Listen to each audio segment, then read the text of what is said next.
اگر یہ بشر کا لکھا ہوا کلام ہے تو اس کے مقابلے میں آپ کلام لکھ کر کے دکھاؤ.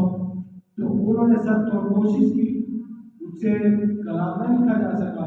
پھر اللہ نے کہا اس کلام کی 10 صورتوں جیسی 10 صورتیں لکھ کر لے آؤ. وہ یہ چیلنج بھی پورا نہ کر سکے.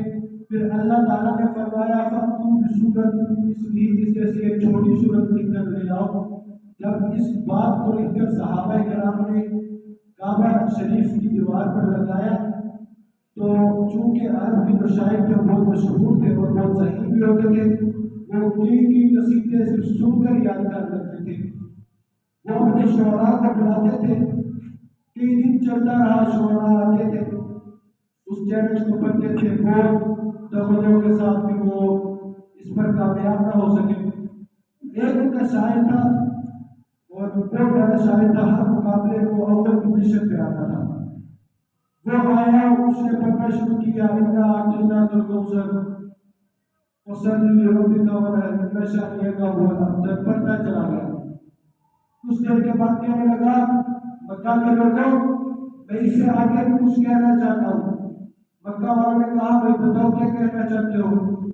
تو شاعر کہنے لگا اِنَّا أَعْطَيْنَاكَ الْكَوْثَرَ فَصَلِّ لِرَبِّكَ وَانْحَرْ إِنَّ شَانِئَكَ هُوَ الْأَبْتَرُ. واللہ ما هذا کلام البشر، کہ خدا کی قسم یہ کسی بشر کا کلام نہیں ہے. ٹھیک ہے. اس وقت بھی اعتراض قرآن پر اٹھا تو اللہ نے اس وقت خود چیلنج کیا. اس وقت چیلنج کو ایسے مکہ پورا نہیں کر سکے. آج بھی کچھ لوگ پچھلے دنوں کسی نے کہا تھا کہ ہمیں اماموں کے ہاتھوں کے لکھے 5 نسخے ملے ہیں، آگے سے کہہ کے رہے کہ معمول کی تصدیق کے لیے برٹش میوزیم میں کو بھیجا ہے. کلام اللہ کا تصدیق کافر کریں گے. یہ حال ہے، کلام اللہ کا ہو، کتاب اللہ کی ہو اور تصدیق کی کافروں سے کروائیں گے. یہ وہی طریقہ ہوگا. قریش مکہ نے کہا کہ یہ بشر کا کلام ہے، انہوں نے بھی یہ ثابت کرنا چاہیے یہ بشر کا کلام ہے. یہی طریقہ کار ہے. پھر جب برٹش میوزیم کوئی غیبی میوزیم تو نہیں ہے، کفار کی میوزیم ہے نا، تو پھر وہاں سے اگر تصدیق ہوگی تو ظاہر سی بات ہے کفار ہی ہو. اس لیے اللہ رب العزت کو معلوم تھا قرآن کریم پر اعتراض ہوگا. اللہ نے فرما دیا اور اللہ تعالیٰ نے یہ واضح کر کے فرمایا ذالک الکتاب لا ریب فیہ، وہ کتاب ایب سے پاک ہے، یعنی وہ کتاب جو کتابی شکل میں کی جائے گی، دو گدوں میں لائی جائے گی، پھیلائی جائے گی، جو آج بھی آپ کی مسجد میں موجود ہے، وہ کتاب ایب سے پاک ہے. اور پھر اللہ نے خود حفاظت کا ذمہ لیتے ہوئے فرمایا اِنَّا نَحْنُ نَزَّلْنَا الذِّکْرَ وَإِنَّا لَهُ لَحَافِظُونَ. اس کی ایک اور مثال آپ کو دیتا ہوں. آپ بیٹھ کر پڑھ رہے ہو، تلاوت کر رہے ہو، آپ پر ذالک الکتاب لا ریب فیہ، ساتھ آپ کے کوئی بیٹھا ہو کہ بھائی اس کا ترجمہ تو بتا دو. قرآن آپ کے سامنے ہے تو آپ جب ترجمہ کریں اور الماری کی طرف دیکھیں گے کہ وہ کتاب ایب سے پاک ہے، وہ کہے گا تو پاگل ہو گیا، تیرے سامنے پڑھ رہا ہے، وہ ایب سے پاک نہیں ہے. اللہ تعالیٰ نے یہ سمجھانے کے لیے فرمایا، لیکن آج اس کا ترجمہ ہوگا وہ یہ کتاب ایب سے پاک ہے. آج ترجمہ جی ہوگا یہ کسی کا مطلب نہیں ہے کہ یہ کتاب ایب سے پاک ہے. لیکن اللہ نے اس وقت کیوں فرمایا؟ اللہ کو یہ معلوم تھا کہ یہ وقت فوقت ہر دور میں کچھ اس طرح کے لوگ آتے جائیں گے جو اعتراض کرتے جائیں گے. اور صحابہ کی شان قرآن میں دیکھو، ایک واقعہ ہے، حضور علیہ السلام قریش مکہ کی محفل میں بیٹھے ہوئے تھے، قریش مکہ کے سرداران آئے ہوئے تھے تو ان کو دعوت تبلیغ دے رہے تھے. ایک حضور علیہ السلام کا نابینا صحابی تھا عبداللہ بن ام مکتوم. وہ آئے اور انہوں نے کہا کہ رسول اللہ مجھے اس مسئلے پر تھوڑی سی روشنی ڈال دیں، مجھے اس کے بارے میں بتائیں. رسول اللہ صلی اللہ علیہ وسلم نے ان کی طرف دیکھا اور کوئی جواب نہ دیا. پھر اس نے ایک دفعہ کہا، لیکن رسول اللہ صلی اللہ علیہ وسلم نے پھر کوئی جواب نہ دیا.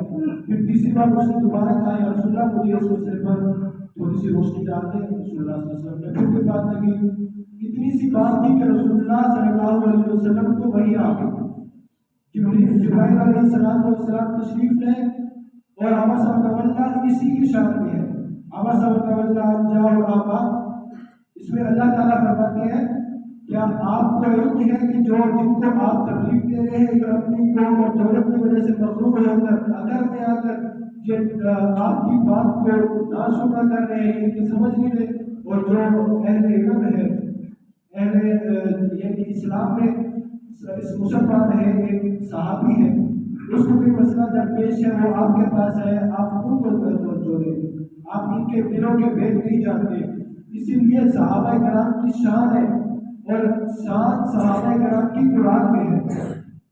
قرآن میں اللہ تعالیٰ فرماتے ہیں رضی اللہ عنہ و رضوا کہ اللہ ان سے راضی ہے، یہ اللہ سے راضی ہے، لہٰذا بادشاہ نے انتظام کتاب اللہ عیب سے پاک ہے، اور عیب سے پاک کا مطلب یہ ہے کہ اس میں کسی غلطی کی گنجائش نہیں ہے، اس میں کسی غلط فہمی کی گنجائش، اس پر ہم یہ بالکل تصور نہیں کر سکتے کہ یہ دائرہ اسلام سے قرآن کا انکار ہے، اسلام سے خارج ہے۔ اب آج کل جو مثلاً یہ فرقہ واریت کے شور شرابے بڑے ہوئے ہیں، اس کا آسان سا حل یہ ہے، اس پہ چار فرقے ہیں، چار چیزوں پہ اگر انسان توجہ کر لے تو کوئی فرقہ واریت یا فرقہ پرست نہیں ہو سکتا۔ نمبر ایک، اللہ رب العزت کی محبت، رسول اللہ صلی اللہ علیہ وسلم کی محبت، شریعت کے احکام پر چلنا اور قرآن کا ایمان۔ یہ چار چیزیں آپ کو فرقہ واریت میں نہیں آنے دیں، ٹھیک ہے؟ اب یہ اگر کوئی کہہ رہا مثلاً کہ یہ فرقہ واریت کر رہے ہیں اور یہ کہے گا کہ میں ان کو نہیں مانتا، یہ بھی تو فرقہ بن گیا نا، نہیں مانتے کہ چوکا فرقہ یہ بن گیا۔ اس لیے اللہ رب العزت نے قرآن میں سب کچھ واضح طور پر بتایا ہے